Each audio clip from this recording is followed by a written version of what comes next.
verdad, de corazón y sin malicia. Buenos días, hermanos, Dios les bendiga. Oremos al Señor, que el Señor esta mañana nos permita a todos nosotros entender más de su palabra y que podamos comprender más para conocer al Señor mejor, amarlo mejor y para poder servir mejor al Señor. Que el Señor nos ayude esta mañana. Esta mañana vamos a estar concentrados en el Salmo 9, y oremos al Señor. Padre, te damos gracias esta mañana. Gracias, Padre, porque hemos visto tu luz, Señor. Hemos visto, Señor, nuevamente tu misericordia. Nos has permitido por tu gracia volver a reunirnos, Señor, y por tu gracia, Señor, has permitido que podamos nuevamente estar con nuestras familias. Gracias, Padre, y oramos, Padre, oramos, Dios Todopoderoso, que tú nunca desprecias, Señor, las oraciones de tus hijos, que nunca desprecias, Señor, aquellos que en ti confían, Padre. Y te pido que hoy día, Señor, te rogamos de corazón, Señor, que oigas la queja de nuestros corazones, Señor, de nosotros que somos miserables delante de ti, Señor, y no permitas, Señor, que los malvados, los incrédulos ejecuten, Señor, crueles obras en contra nuestra, Señor, sino que sean atrapados también en sus propias trampas, que caigan en su mismo hoyo, Señor, con la intención de que tú seas engrandecido, que tu nombre santo sea glorificado, Padre. Por Jesucristo nuestro Señor, oramos. Amén. Amén. Amén, hermanos. Entonces, nuevamente les deseo que el Señor les bendiga. Vamos a estar entonces esta mañana concentrados en el Salmo 9, y vamos a ver unas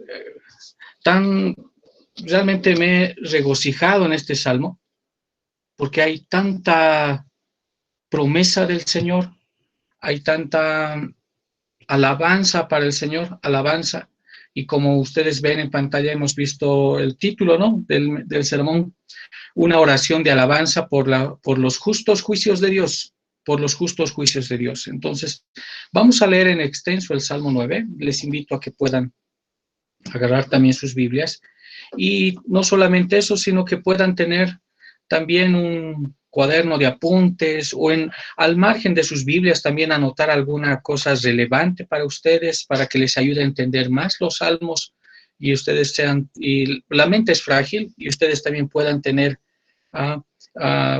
cuando lo repasen nuevamente, una mejor comprensión acerca de este salmo. Salmo 9. Acción de gracias por la justicia de Dios. La palabra del Señor dice así, ¿no? Al músico principal sobre Mutlavin, Salmo de David. Te alabaré, oh Jehová, con todo mi corazón. Contaré todas tus maravillas. Me alegraré y me regocijaré en ti. Cantaré a tu nombre, oh Altísimo.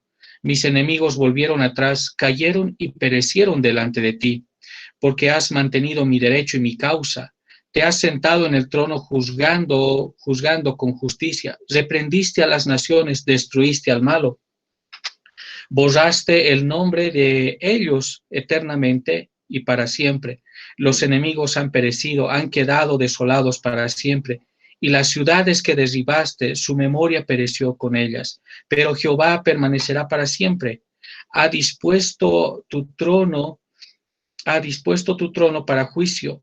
Él juzgará al mundo con justicia y a los pueblos con rectitud. Jehová será refugio del pobre, refugio para el tiempo de angustia. En ti confiarán los que conocen tu nombre, por cuanto tú, oh Jehová, no desamparaste a los que te buscaron.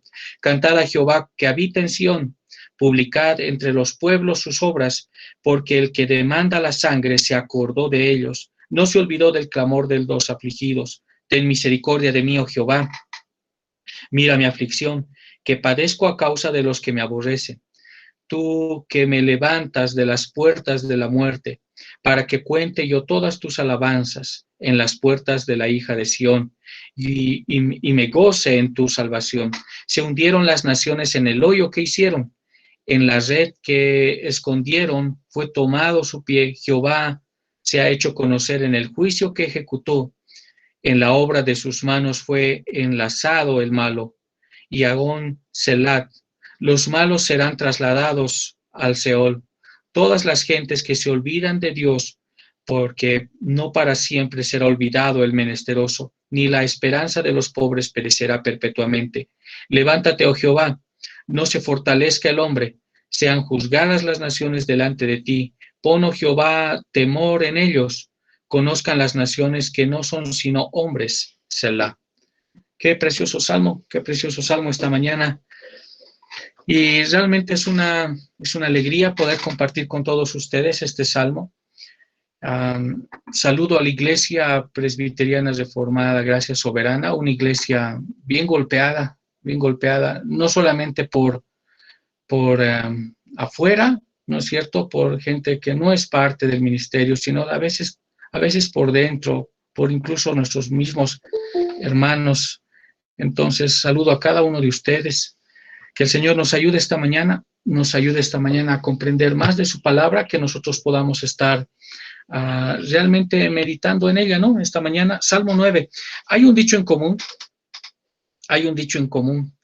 y este dicho en común dice, hay dos lados en cada historia.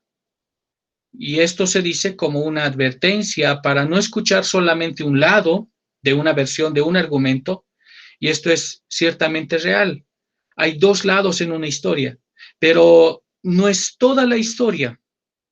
También hay un tercer lado en cada historia, y Él es el Dios viviente, el Dios de la Biblia. Y de eso se trata este salmo, de eso se trata. Vamos a estar nosotros esta mañana, vamos a estar viendo a detalle este salmo y nos va a ayudar a nosotros, realmente nos va a ayudar a nosotros a comprender varios aspectos de nuestra vida cristiana. Entonces vamos a ir salmo por salmo para que nosotros podamos meditar esta mañana en este precioso salmo.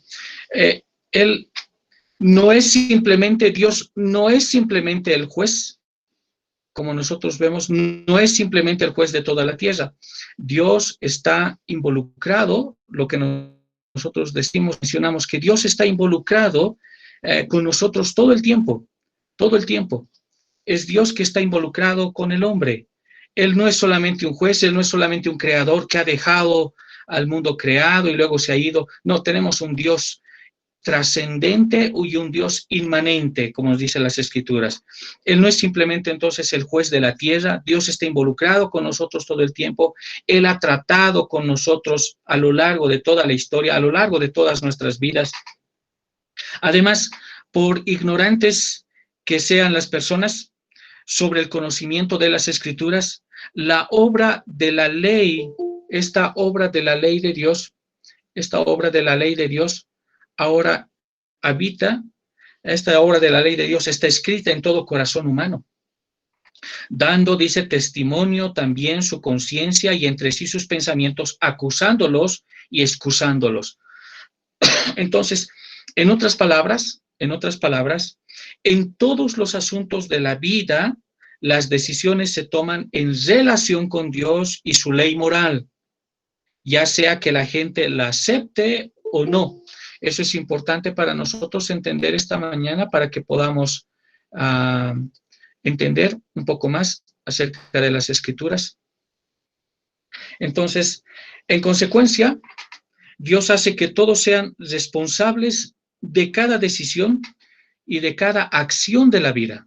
El hombre es responsable por sus acciones y por sus decisiones. Jesús dejó esto muy claro cuando él dijo, pero yo os digo, dice su palabra, yo os digo que de toda palabra ociosa que hablen los hombres van a dar cuenta de ella en el día del juicio. Dios es el tercero en cada historia. Y este salmo va a hablar acerca de eso, porque ese dicho en común, ¿no?, que escuchamos, que hay dos lados en cada historia. Y es cierto, y esto es en alusión para que nosotros no solamente escuchemos un lado del argumento, sino que podamos escuchar el otro lado también de la historia. Pero lo que vemos aquí nosotros esta mañana es que hay un tercer lado, que Dios es el tercer lado, que Dios es el tercero en cada historia, todos los días y durante toda la vida. Y David aquí, en este Salmo 9, David aquí abre esa verdad en el Salmo 9, y David alaba a Dios por esta gran verdad, por esta gran verdad. Y este salmo entonces es una oración de alabanza por los justos juicios de Dios. Hay mucha diversidad de opinión en cuanto a la explicación correcta sobre este salmo. Vamos al inicio, versículo 1. Vamos a ver luego nuestro bosquejo. Dice al músico principal, acción de gracias por la justicia de Dios, al músico principal sobre Mutlaben, salmo de David. Ahora, hay mucha diversidad de opinión acerca de este salmo, sobre la explicación correcta de esta parte que dice Mutlaben. La palabra mut que aparece al inicio del Salmo 9, en sí misma, esta palabra significa muerte. Mut significa muerte. Y laben puede significar blanco, puede significar rubio o para un hijo. Entonces, el contenido de este salmo es para nosotros importante. La palabra mut, entonces, en sí misma significa muerte y laben puede significar blanco, rubio o para un hijo. El contenido, entonces, del Salmo muestra que los enemigos de David habían sido derrotados de manera muy significativa, no solamente una vez, sino también con mucha frecuencia. El encabezado, entonces, de este Salmo nos recuerda a nosotros,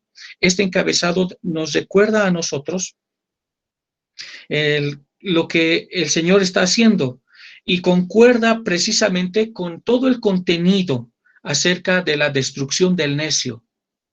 Este salmo va a hablar acerca de la destrucción del necio.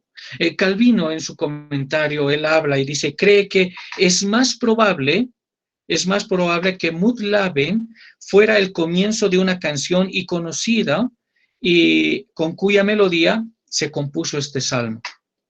Entonces, este Salmo 9 es una composición mixta que contiene alabanzas, van a contener expresiones de confianza en Dios y también va a contener expresiones de súplica, de misericordias que están considerablemente mezcladas en este Salmo. Entonces, hay dos composiciones, son mixtas, que hablan de las alabanzas de Dios y van a hablar de las expresiones de confianza, de misericordia, de súplica ante Dios. Y David aquí es el autor del Salmo. No hay razones para dudar acerca de eso. Entonces, es inútil interpretar este Salmo con algún evento o relacionarlo con algún evento histórico en la vida de David. Eso es algo muy difícil de hacer, pues la vida de David estuvo llena de conflictos, la vida de David estuvo llena también de problemas, de circunstancias difíciles, y fue David misericordiosamente librado en cada uno de los problemas, de las aflicciones que él tuvo. El Salmo está compuesto entonces en nombre de la nación elegida, la iglesia visible. La iglesia visible.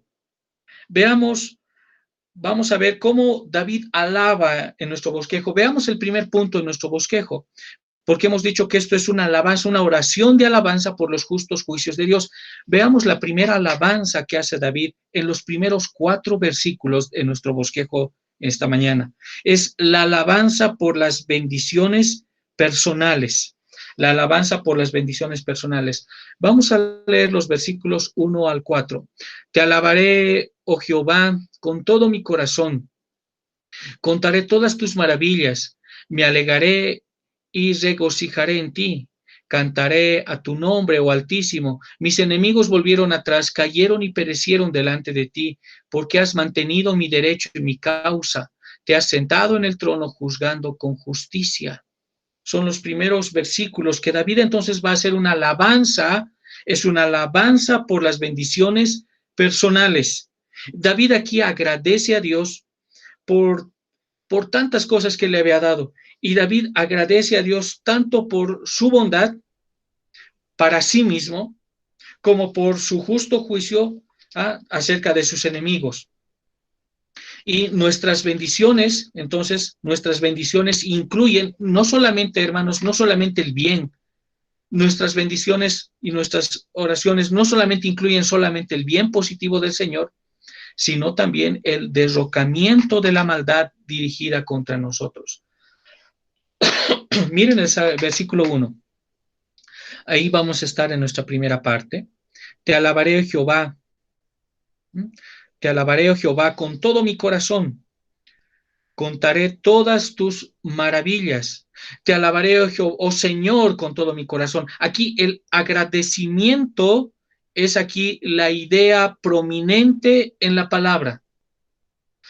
Los alabadores, o por decir así, los adoradores que nos muestra aquí las Escrituras, podríamos dividirla en tres clases. Hay tres tipos de adoradores según las Escrituras. Primero están aquellos cuyo servicio es pura y grosera hipocresía, pero podemos esperar que donde la palabra de Dios se predique libre y abundantemente, esto sea comparativamente pequeño. Entonces, la primera clase de adoradores que registramos se registra en las Escrituras son aquellos cuyo servicio es pura y grosera hipocresía. La segunda clase está compuesta por aquellos que se estremecían ante la hipocresía deliberada, pero ellos también sirven con un corazón dividido. Adoran al Señor, pero adoran con un corazón dividido. Y hay motivos, realmente hay motivos para temer que en las iglesias más puras haya mucho de este tipo de personas que adoran con un corazón dividido. Y la tercera clase de adoradores que registra las Escrituras son aquellos que consiste de aquellos que ponen todo el corazón al servicio de Dios. Y esta es una forma de expresión que se usa a menudo en las Escrituras para declarar esa sinceridad, no solamente la sinceridad, sino la seriedad del adorador es lo contrario entonces de aquello fingido. Jeremías capítulo 3, versículo 10 dice así: con todo esto su hermana, con todo esto, Jeremías capítulo 3, versículo 10, ahí vamos a leer. Jeremías capítulo 3, versículo 10. Con todo esto, su hermana, la rebelde, Judá, no se volvió a mí de todo corazón, sino fingidamente, dice Jehová. Entonces, vamos a ver esta parte que nos va a ayudar a nosotros a entender varias cosas esta mañana. Permítanme. Jeremías 3:10. Y Jeremías 3:10 implica también la perfección absoluta en el servicio también que se ha ofrecido. Sigamos adelante, sigamos adelante. Ahora, en este versículo que nosotros vamos a ver, en el versículo 1, qué gran maestra es la experiencia, hermanos. Si nosotros podemos ver, ¿no? Te alabaré, oh Jehová, con todo mi corazón, contaré todas tus maravillas. En este versículo nosotros vemos qué gran maestra es la experiencia, cómo enriquece el alma con conocimiento y confianza. La fuerza del cristiano se adquiere ejercitándose para la piedad. Y de esta verdad, todo este salmo es prueba. Todo este salmo es prueba. Por eso decimos, qué gran maestra es la experiencia.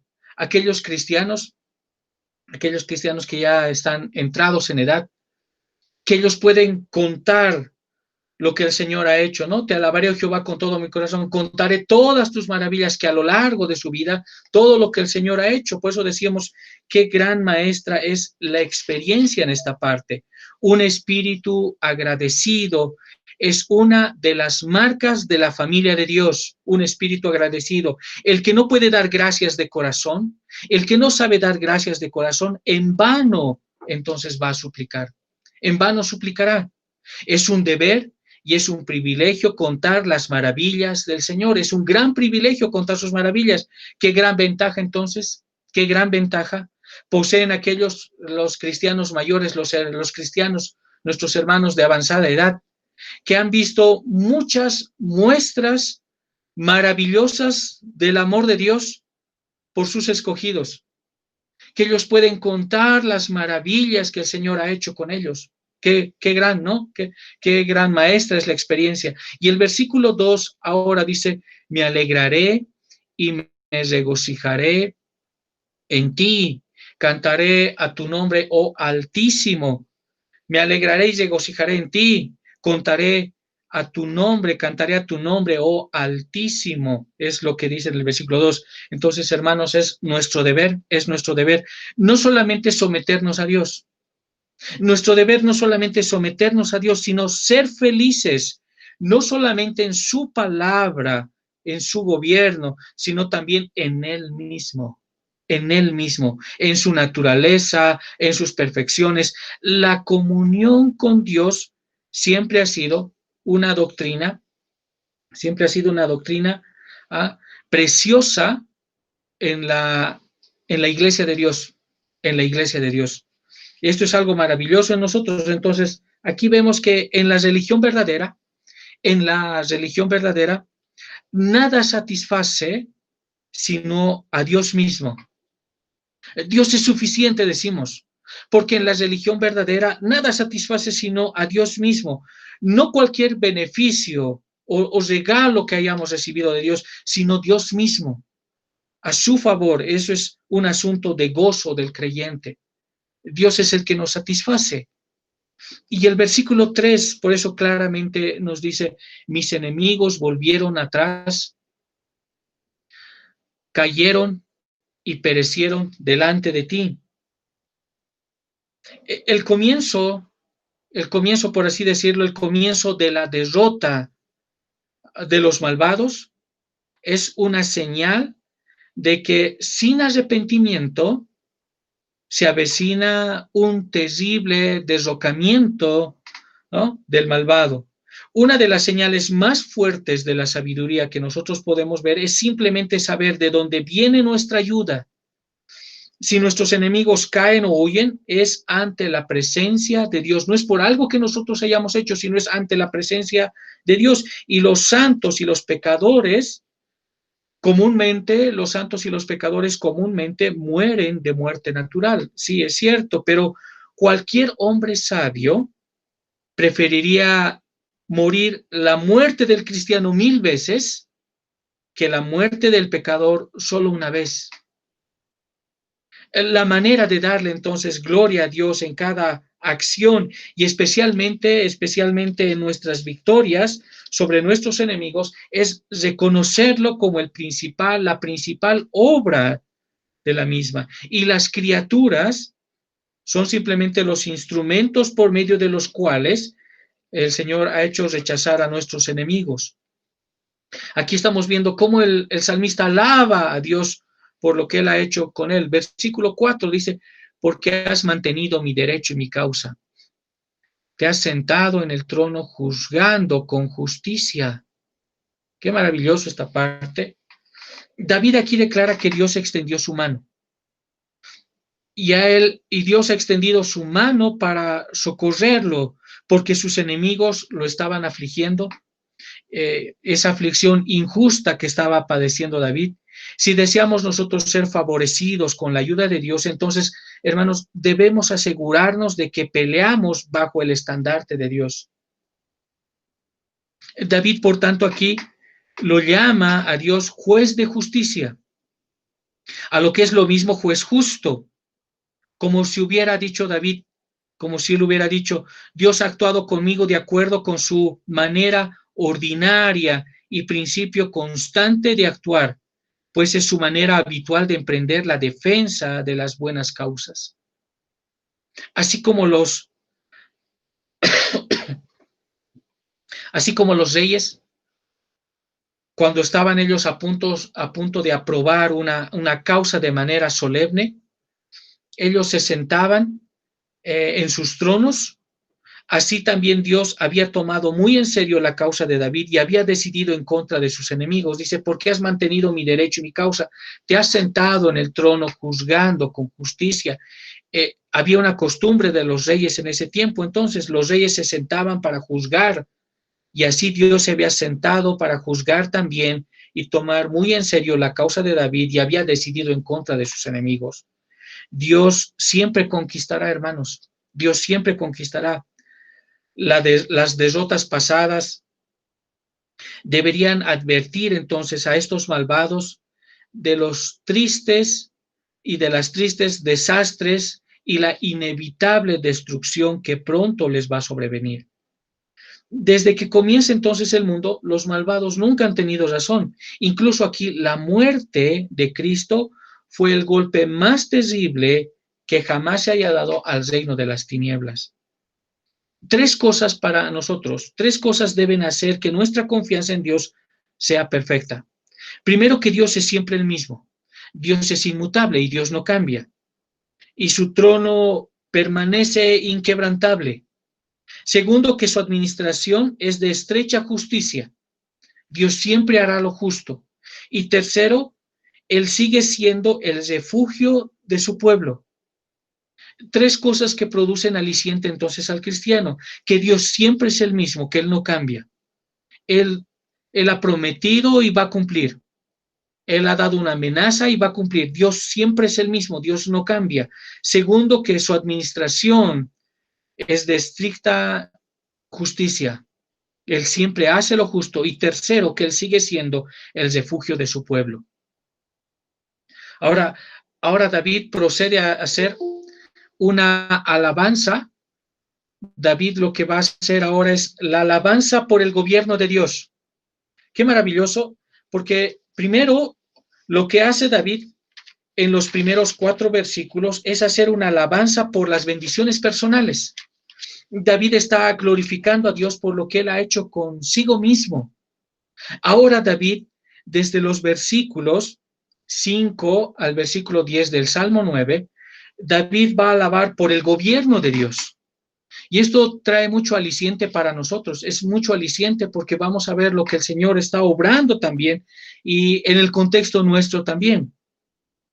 David bendice a Dios por refrenar la maldad entre las naciones y por su bondad para con su pueblo.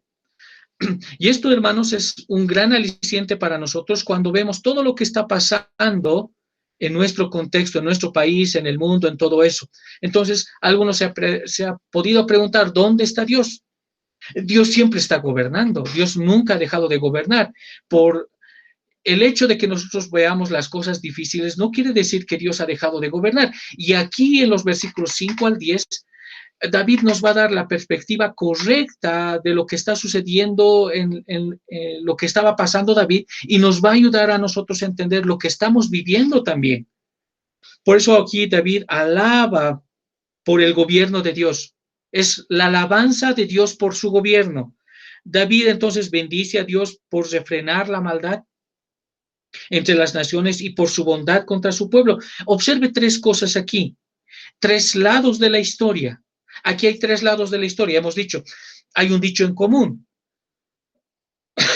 Nunca se escucha un lado. Hay 2 lados en la historia, es el dicho común. Sí, pero de acuerdo a este salmo, hay un tercer lado en cada historia. Y ese es el lado de Dios. El lado de Dios. Ahora, observe los 3 lados, de la historia que nosotros vemos en esta parte. Los 3 lados de la historia. Primero, los versículos 5 al 6 que vamos a ver. Los malvados entre las naciones que finalmente son destruidos. Los versículos 5 al 6. Vamos a ver los 3 lados. Voy a marcar, si usted está viendo en pantalla. Si están viendo un mensaje, ¿no? Si están pudiendo ver. Que los malvados entre las naciones que finalmente son destruidos. El Señor que reina va a impartir su justicia y es refugio para los oprimidos. Eso vamos a ver en los versículos 7 al 9. Y que los creyentes que nunca serán abandonados por Dios, el versículo 10. Vayamos entonces verso a verso para que nosotros podamos entender. Veamos entonces los primeros 2 versículos, que los malvados entre las naciones finalmente van a ser destruidos, Leamos los versículos 5 al 6. Reprendiste a las naciones, dice, destruiste al malo, borraste el nombre de ellos eternamente y para siempre. Los enemigos han perecido, han quedado desolados para siempre. Entonces los enemigos han quedado desolados, y eso es lo que va a hablar en esta parte.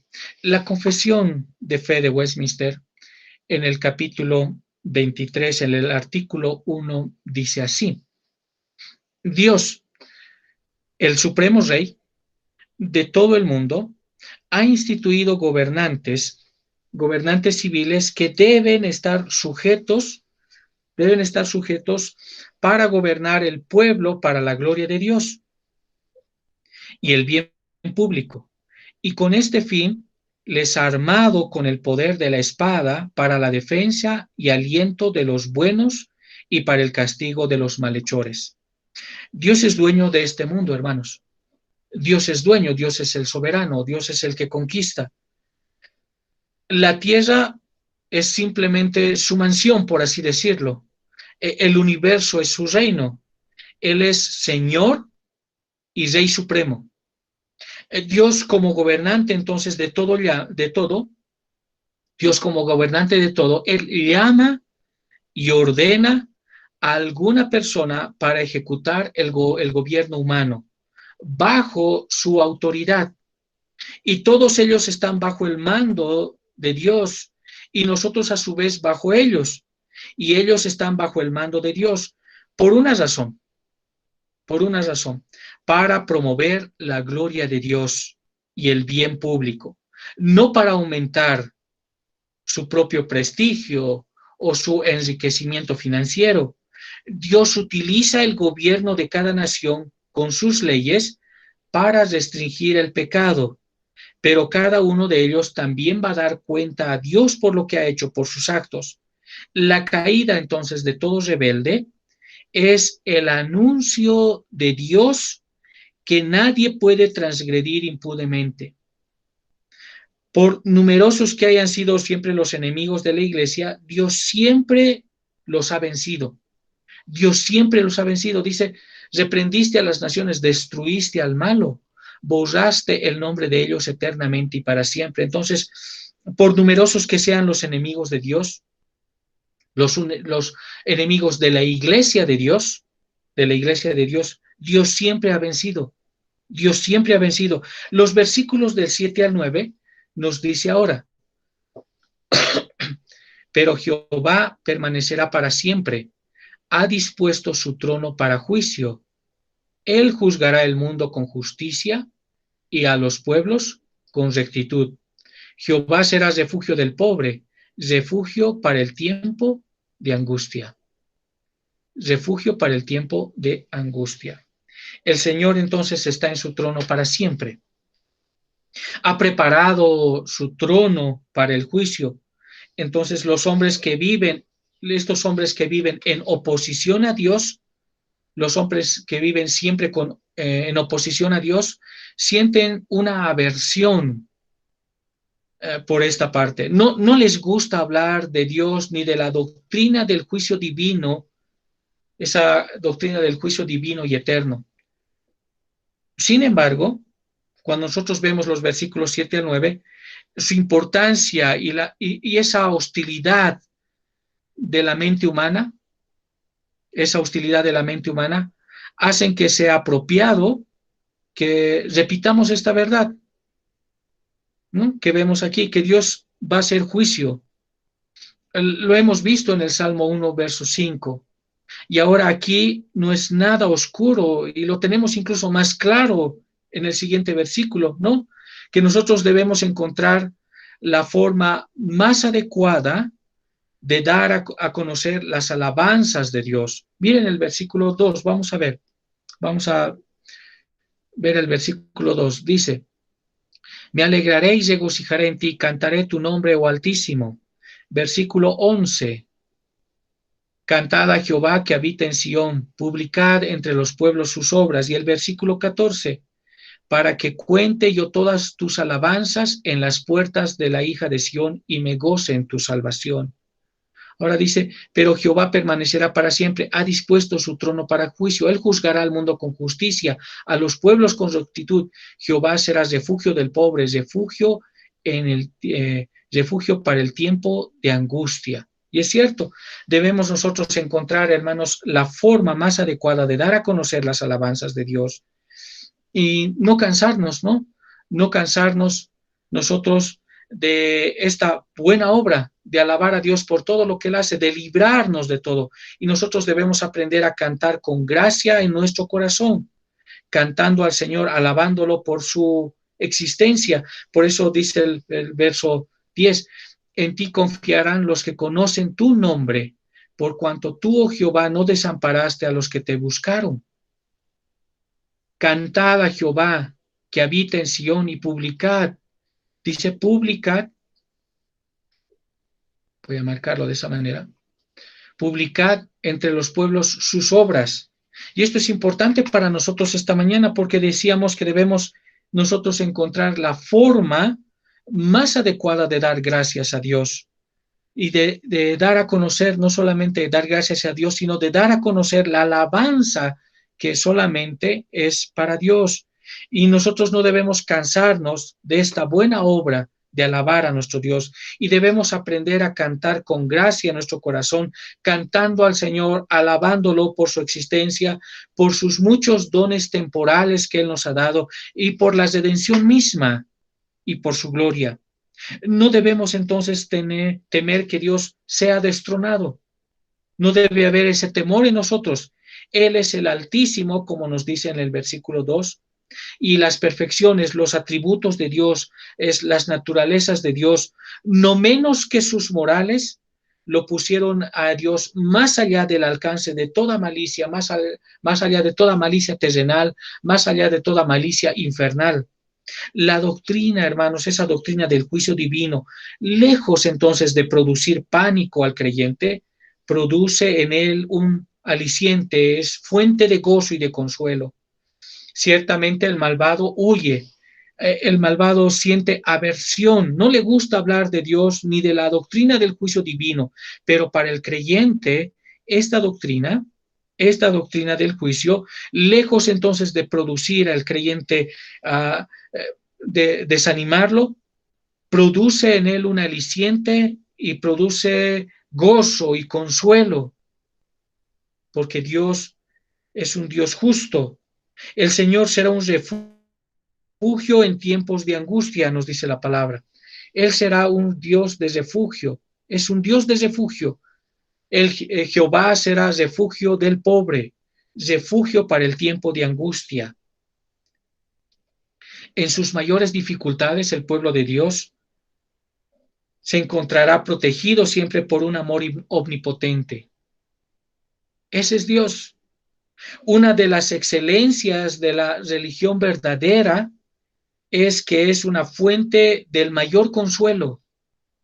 Cuando más se necesita el consuelo, es decir, en tiempos de problemas, en tiempos de angustia, en tiempos críticos, Dios es refugio.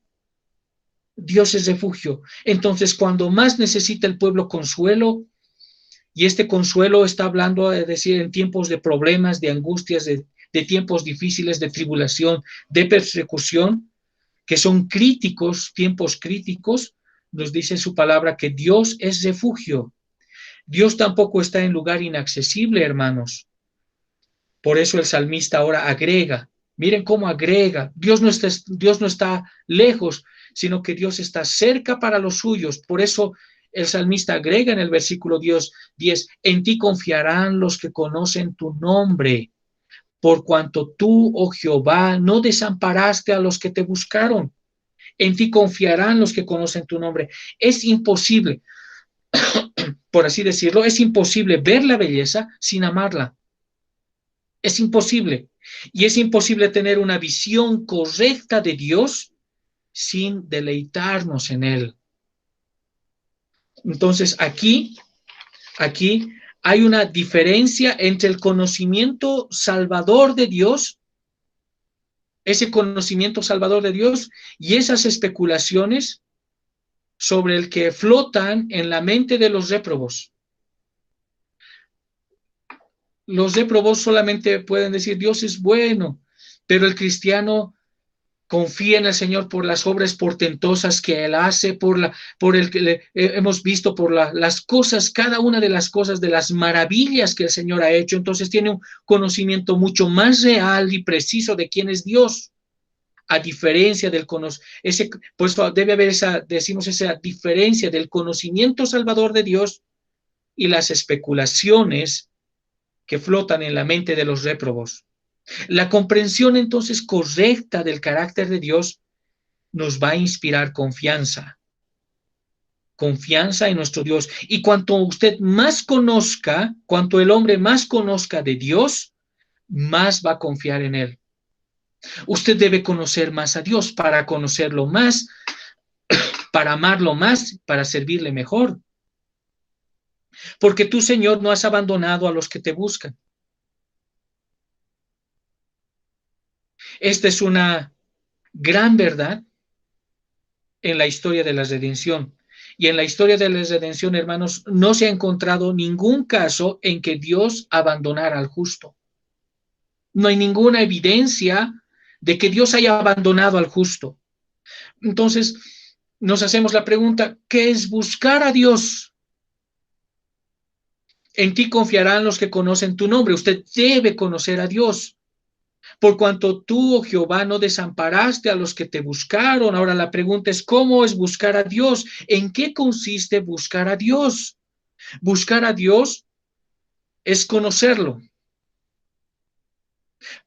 poseer su favor, su protección, servirle. Buscar a Dios es servirle, obedecerle, tener comunión con Él y finalmente estar con Él en gloria. Entonces, buscar a Dios es conocerlo, servirle y obedecerle para tener comunión con Él y finalmente estar con Él en gloria. Cuando Él nos llame a la gloria, entonces los hombres deben buscarlo inteligentemente. El hombre debe buscar a Dios de manera inteligente, no supersticiosamente. El hombre debe buscar de manera inteligente, no de manera supersticiosa. Debe buscar de manera diligentemente, con humildad, no con orgullo, con todo el corazón, no hipócritamente, en el nombre de Cristo y sin depender de nosotros. Nada de nosotros, de nuestros méritos, sino de los méritos del Redentor. A veces oramos, ¿no es cierto? Nuestras malas oraciones. Señor, soy tu hijo, pero yo estoy haciendo tu obra, estoy leyendo tu palabra. ¿Cómo me sucede esto a mí? No buscamos a Dios en base a nuestros méritos. Buscamos a Dios en base a sus méritos. Nosotros no tenemos nada que ofrecer a Dios. Entonces los hombres deben buscar a Dios de manera inteligente, no de forma supersticiosa. Y todo esto nos anima. Por eso se dice ahora, miren el versículo 11 al 13. Cantad a Jehová que habita en Sión, publicad entre las puertas sus obras, porque el que demanda la sangre se acordó de ellos. El versículo 11 al 13. Cantad a Jehová que habita en Sión, publicad entre las puertas sus obras, porque el que demanda la sangre se acordó de ellos. No se olvidó del clamor de sus afligidos. Ten misericordia de mí, Jehová. Mira mi aflicción que padezco a causa de los que me aborrecen. Tú que me levantas de las puertas de la muerte. Ahora, David, después de dar alabanza por lo que el Señor estaba haciendo con él, y luego de que David hace la alabanza por el gobierno de Dios, ahora David lleva todo esto a la aplicación para todos nosotros. Desde el versículo 11 al 18. Él va a hacer una aplicación para todos nosotros. David primeramente exhorta al pueblo de Dios a cantar alabanzas al Señor, quien se acuerda de ellos cuando Él venga la sangre de sus hijos. Él venga la sangre. Los versículos 11 y 12 vamos a ver primeramente. Cantad a Jehová que habita en Sión, publicad entre los pueblos sus obras, porque el que demanda la sangre, el que venga la sangre se acordó de ellos. no se olvidó del clamor de sus afligidos. El llamado entonces a los hombres, aquí hay un llamado, es de parte del Señor, es un llamado a cantar las alabanzas, es una declaración de que no solo un hombre, de que no solamente un hombre, sino todos los hombres están obligados a magnificar el nombre del Señor por las misericordias que aquí se están registrando. No es algo opcional, no es algo bajo su criterio, sino es el llamado de los hombres a cantar las alabanzas de Dios, y es una declaración a todos los hombres, y todos los hombres están obligados a magnificar el nombre del Señor por las misericordias que aquí están registrados. Tampoco, hermanos, tampoco basta el elogio. Dios está demandando cantar las alabanzas, pero no es suficiente, y tampoco basta el elogio secreto de las misericordias públicas. Aquí debemos cantar una canción, y dice cantar un salmo, o como otros han interpretado muy bien este pasaje, haced un salmo a Dios. Haced un salmo a Dios. Haced un salmo a Dios que habita en Sión. Publicad entre los pueblos sus obras. No solamente entonces debemos cantárselo a unos amigos, sino también de difundir la fama de Jehová. Por eso declara aquí, declara entre los pueblos sus obras y las cosas. Entonces todas estas cosas deberían cantarse, las obras, deben cantarse aquí las obras gloriosas de Dios. Por las obras, dice, de Dios podemos entonces comprender los poderosos actos de su misericordia y los propósitos revelados también con respecto a su gloria y a sus enemigos. Y aquí recuerda, sus actos poderosos debemos cantar al Señor por todo lo que Él ha hecho, sus misericordias, dice, ¿no? Miren el versículo 11, cantad a Jehová que habita en Sión, publicad, no es solamente un cántico en secreto, es publicar al Señor cuando nos reunimos como iglesia, alabar a nuestro Señor, publicad entre los pueblos sus obras, porque el que demanda la sangre se acordó de ellos, no se olvidó del clamor de los afligidos. Ten misericordia de mí, Jehová, mira mi aflicción que padezco a causa de los que me aborrecen, tú que me levantas de las puertas de la muerte. Entonces debemos cantar al Señor por las obras de Dios. Entonces todo eso podemos comprender, esos poderosos actos, ¿no? Poderosos actos de su misericordia, los propósitos revelados con respecto a su iglesia y a sus enemigos. Y aquí debemos recordar, hermanos, los actos poderosos que el Señor ha hecho en Egipto, ¿no es cierto? En la vida de David, en someter a sus enemigos, los actos de liberación de su pueblo, ¿no? Frente a Faraón, todos sus designios de alabanza en todas las épocas, todo como el Señor ha obrado y por lo que Dios hizo entonces, por lo que Dios ha hecho entonces, y lo volverá a hacer si es necesario. Ahora Dios no obra milagros.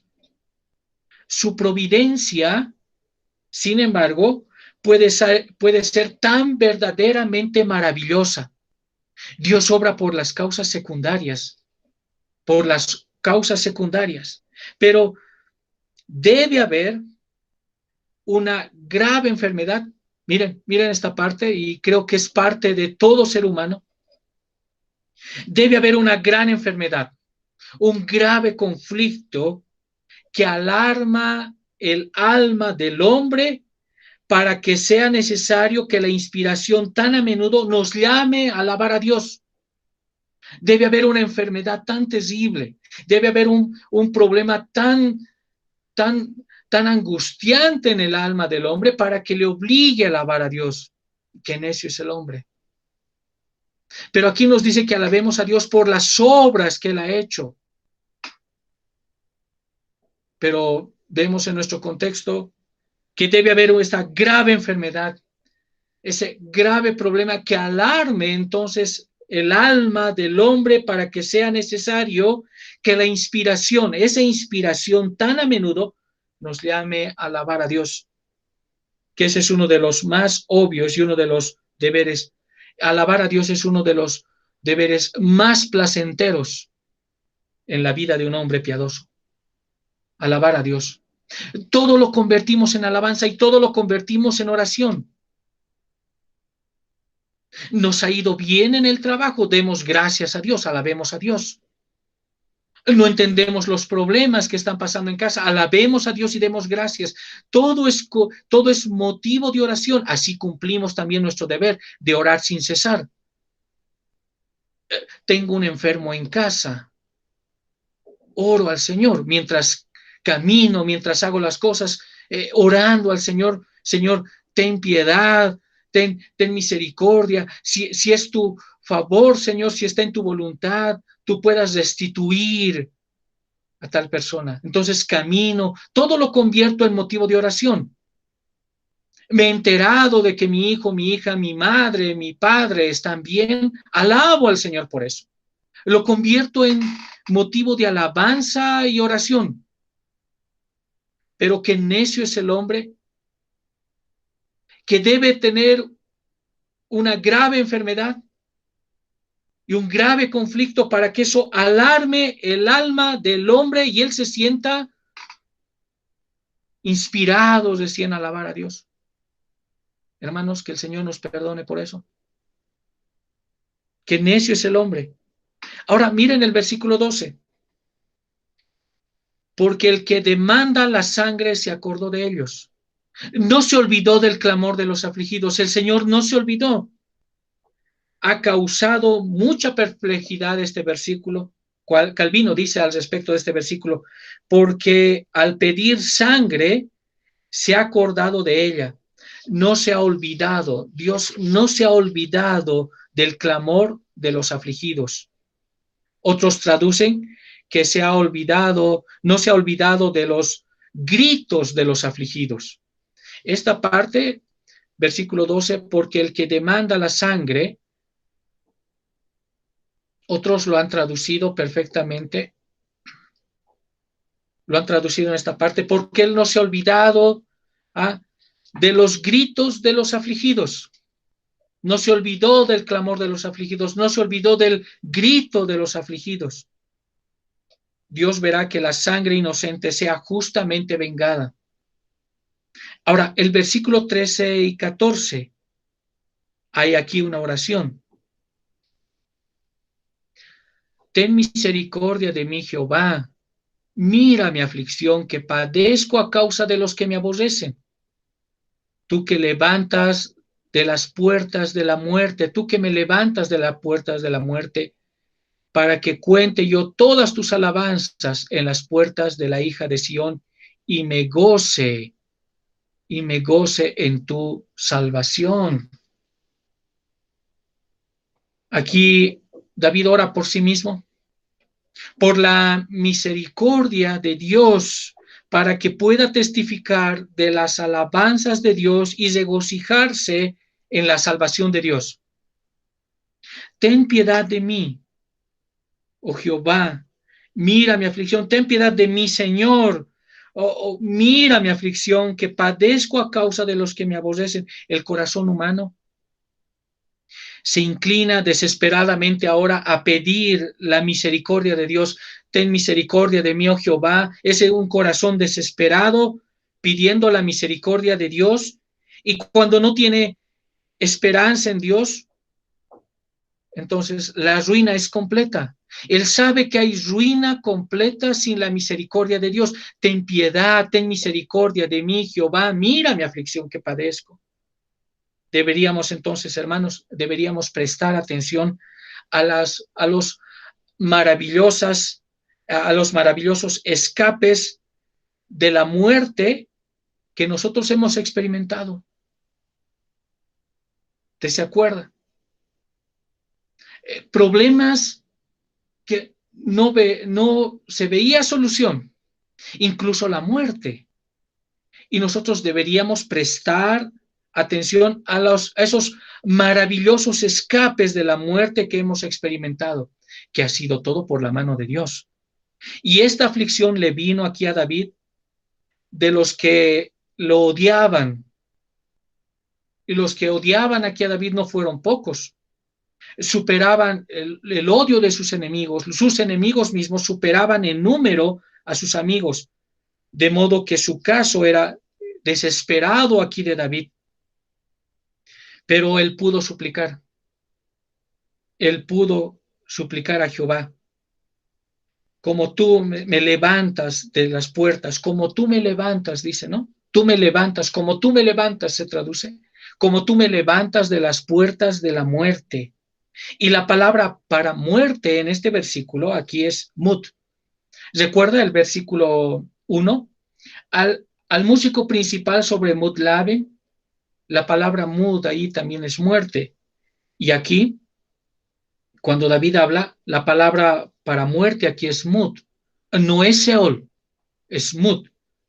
Comúnmente se traduce las puertas de la muerte, que derrota el peligro, como si estuviéramos a punto de entrar a la tumba. Ten misericordia de mí, oh Jehová, mira mi aflicción que padezco a causa de los que me aborrecen.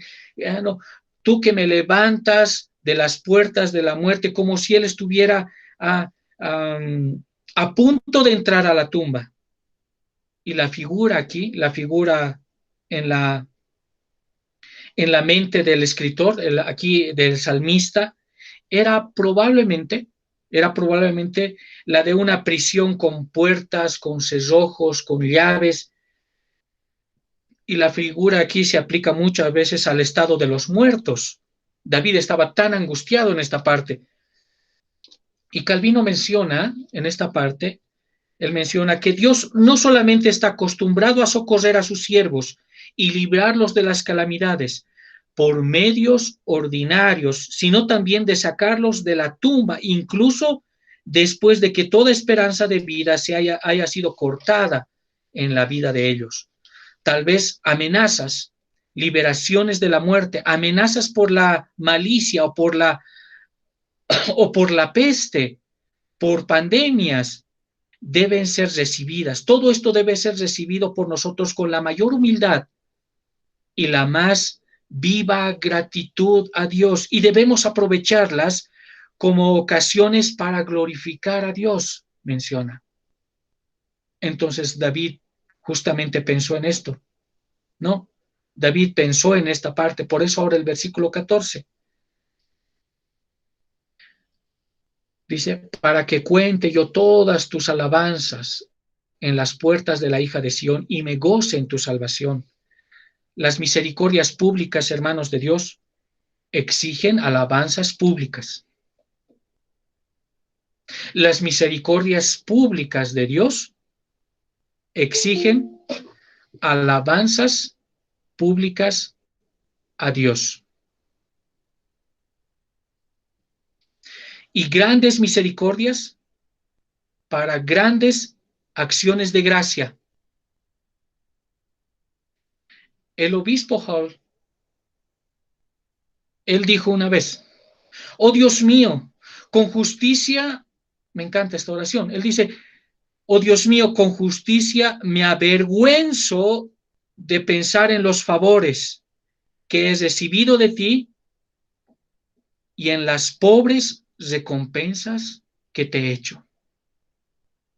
Somos muy buenos para pedir al Señor, pero somos muy malos, somos pésimos para recompensar al Señor. Ahora, miren los versículos 15 al 16. Y aquí advierte al mundo que el pecado lleva en sí mismo sus propias penas, que son inevitables, que son también los castigos del Señor que se ajustan a los crímenes. Versículo 15-16. Se hundieron las naciones en el hoyo que hicieron. En la red que escondieron fue tomado su pie. Jehová se ha hecho conocer con el juicio que ejecutó.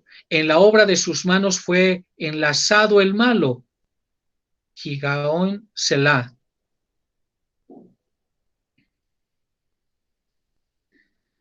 Aquí entonces es una advertencia al mundo que el pecado lleva en sí mismo sus propias penas que son inevitables. Por eso, ¿no es cierto? En la consejería, no hagas esto, pórtate bien, escucha con atención, recuerda lo que estamos viendo en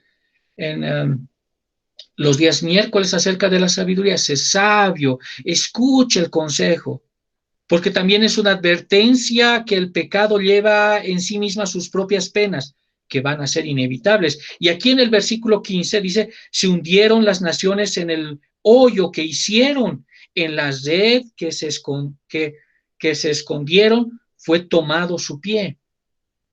No hay nada que un malvado haga que no vaya en contra de sus propios intereses. Continuamente se hace daño, pero se hace daño consigo mismo. Y esta parte es interesante. Esta parte trae luces para nosotros en varios aspectos. No hay nada que un malvado haga que no vaya en contra de sus propios intereses. Cuando el malvado piensa calamidades contra la iglesia, contra el pueblo de Dios, no hay nada que él haga que no vaya contra sus propios intereses. Entonces, todo lo que él ha pensado hacer va a venir contra él. Y continuamente entonces él se hace daño a sí mismo. Él se hace daño a sí mismo y él se esfuerza más por destruir su alma. Hay un esfuerzo, por así decirlo, por destruir su alma que el justo para conseguir su salvación. Entonces el malvado se esfuerza más por destruir su alma que el justo para conseguir su salvación para vida eterna. Qué contrariedad, ¿no? Los paganos se hunden en el gozo, en ese pozo, perdón. Los paganos se hunden en el pozo que hicieron. Y los malvados siempre se encuentran con tales derrotas. Entonces, estos malvados tienen astucia. Vemos que ellos tienen astucia. Tienen veneno de serpientes. Cuando hablan, envenenan a todos, ¿no? Son como fieras, perdón. Tienen la malicia de los ángeles caídos. Así actúan estos malvados. Y es así como los está describiendo aquí David. Entonces estos malvados van a caer en el pozo mismo que hicieron. Siempre van a estar en derrotas. Y cuando piensan algo acerca de hacer mal contra la iglesia visible del Señor, entonces todo eso va a ir en contra de ellos. Estos malvados tienen astucia, tienen veneno de serpientes. Ellos tienen la malicia de los ángeles caídos en ellos. Les encanta cavar hoyos. Les encanta cavar hoyos y tender redes. Pero la astucia no es sabiduría. La astucia no es sabiduría. Cada cosa que hacen entonces estos malvados, cada cosa que hacen los malvados va a convertirse en la destrucción para ellos mismos. Para ellos mismos. Y entonces David dice, el versículo 16, Jehová se ha hecho conocer en el juicio que ejecutó. En la obra de sus manos fue enlazado el malo. Y Gaión, Selah. Incluso un niño es conocido por sus acciones, ¿cierto? Conocemos a un niño, este niño es travieso, este niño es así, este niño es juguetón. Todos los niños son conocidos por sus acciones. Los reyes sabios y necios revelan así también su carácter. Que Dios sea conocido de la misma manera por los mundos, por lo que el Señor ha hecho, por la providencia que Él ejerce sobre ellos, por las leyes que Él ha establecido, ¿no? Que Él nos ha dado, por la misericordia que ha revelado también a los pecadores y por el juicio que ejecuta tanto a favor del justo como contra el impío. Dios es conocido así. También, hermanos, se conoce también el carácter de Dios de esta manera, que a veces los malvados tienen temores más espantosos de la ira venidera. Y así el impío entonces es atrapado en la obra de sus propias manos. El impío va a ser atrapado. Él cava el hoyo para sí mismo. Y aquí nos dice, Higaion, Selah. ¿Qué quiere decir esta parte? Bien, solamente quiere decir, medita en esto. Medita en esto. Deberías meditar cuando quieres hacer mal en contra de tu prójimo. Estás cavando tu propio hoyo. Estás cavando tu propio hoyo. Si estás pensando hacer algo contra tu prójimo, estás cavando tu propio hoyo. Ese hoyo es para ti. Deberías meditar en esta parte, que el malo no puede salir libre. Dios es conocido por los justos actos que él hace. Dios es conocido por las leyes que él ha dado, por la providencia que ejerce sobre ellos, por las leyes que nos ha dado a nosotros, por su misericordia que ha revelado a los pecadores y por el juicio que él ejecuta, tanto a favor del justo como en contra del impío. Y así el impío entonces es atrapado en su obra por sus propias manos. Medita en esto. Antes de pensar hacer mal en contra de tu prójimo, deberías pensar que el hoyo que cavas es para ti mismo. Que lo mal que hablas de tu prójimo es contra ti mismo. Medita en esto. Y por eso ahora David va a enfatizar los versículos 17 al 18. Va a enfatizar que Dios es el tercer lado de la historia. Los malos serán trasladados al Seol. Todas las gentes que se olvidan de Dios, todas las gentes que se olvidan de Dios, porque no para siempre será olvidado el menesteroso, ni la esperanza de los pobres perecerá perpetuamente. Qué maravilloso estos versículos. Qué maravilloso. Me encanta esta parte. Trae tanto aliciente en la vida del cristiano. Los malos serán trasladados al Seol. Todas las gentes que se olvidan de Dios. Los malvados aquí son los mismos que hemos visto en los anteriores. Son los mismos malvados en los versículos anteriores. Los malvados, los impíos, los incrédulos, los réprobos, universalmente e indiscriminadamente serán convertidos en el infierno. Serán convertidos en el infierno. El olvido de Dios es la causa de toda la maldad de los malvados. Debería prestar atención a estos versículos. ¿Los malos serán trasladados al Seol? Sí. Sí. Y todas las gentes que se olvidan de Dios. El olvido de Dios es la causa de toda la maldad de los malvados. Olvidar a Dios, olvidar al Señor, ocurre muy a menudo en las Escrituras. Nos muestra las Escrituras y es descriptivo de los irreligiosos. Es descriptivo de aquellos hipócritas que solamente alaban a Dios cuando están bien. Que debe haber en ellos una grave enfermedad, un grave conflicto para acudir a alabar a Dios. Entonces hemos visto que es un adorador hipócrita. Y de esto está también en las Escrituras.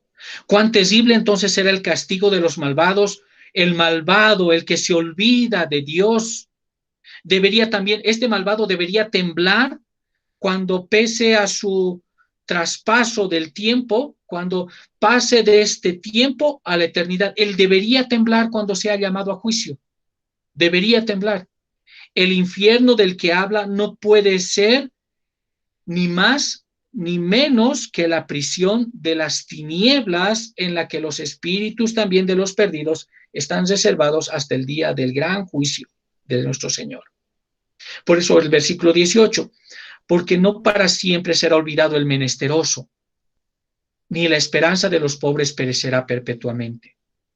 Menesteroso es traducido también como manso, como humilde, como mendigo, como necesitado.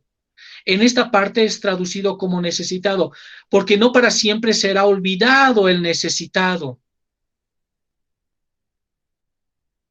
Entonces, las personas de las que se habla son aquí los piadosos, los creyentes, porque no para siempre será olvidado el mendigo.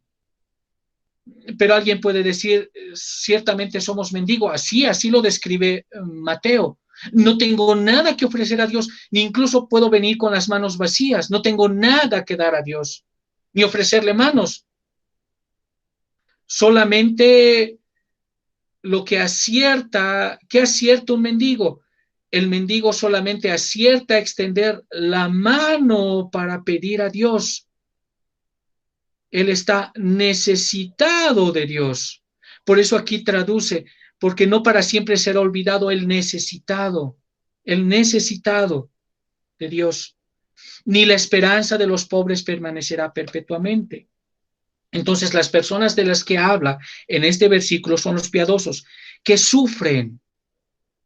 Se puede orar entonces legalmente por su liberación total, como lo va a hacer David en el siguiente versículo. Puedo orar por una liberación total. Y en estos dos versículos ahora David va a llegar a la conclusión.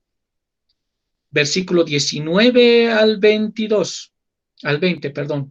Levántate, oh Jehová, no se fortalezca el hombre, sean juzgadas las naciones delante de ti. Pon, oh Jehová, temor en ellos, conozcan las naciones que no son sino hombres. Selah. Levántate, oh Jehová.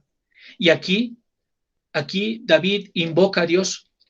David está invocando a Dios para que se levante en su trono y derrote este monstruoso estado de cosas en la que un gusano parece ser fuerte contra la omnipotencia de Dios, que este gusano oprime y parece ser fuerte contra la omnipotencia. Y la oración aquí es que Dios como juez, Él decida que sean sometidos al poder, entonces, al poder de la verdad de Dios y a la justicia. La restricción del mal es un deseo aquí positivo y la humillación de los hombres y las naciones inicuas es una condición necesaria para la paz del pueblo de Dios. Entonces, para que haya paz en el pueblo de Dios, dos cosas necesarias: que exista la restricción del mal, que eso es un deseo positivo, y dos, la humillación de los hombres y las naciones inicuas. Por eso oramos que el Señor nos conceda tiempos en los que podamos vivir quieta y reposadamente.